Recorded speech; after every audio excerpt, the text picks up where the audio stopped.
Kasunod ng direktiba ni Pangulong Ferdinand R. Marcos Jr., nagsimula na ang wage review sa iba't ibang rehiyon ng bansa kung saan inaasahang magkakaroon din ng dagdag sahod ngayong Hulyo hanggang Setyembre.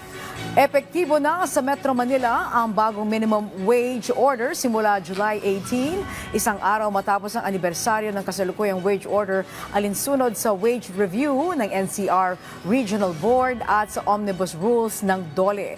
Para sa employers na mahihirapan, may proseso din para mag-apply ng exemption, lalo na ang mga maliliit na negosyo o apektado ng kalamidad. Tiniyak naman ng ahensya na layunin nilang makapagpatupad ng makatarungan, regular at sustainable na wage hike na magpapalakas hindi lamang sa manggagawa kundi pati na sa kabuuang ekonomiya ng bansa.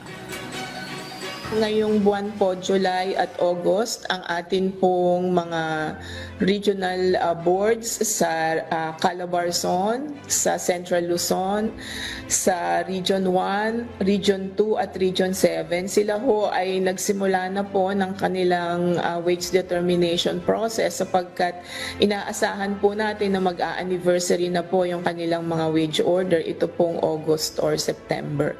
Ang nauna po dito yung needs of workers and their families. Pangalawa po ay yung capacity of employers to pay. At ang pangatlo po ay yung ating requirement of economic development.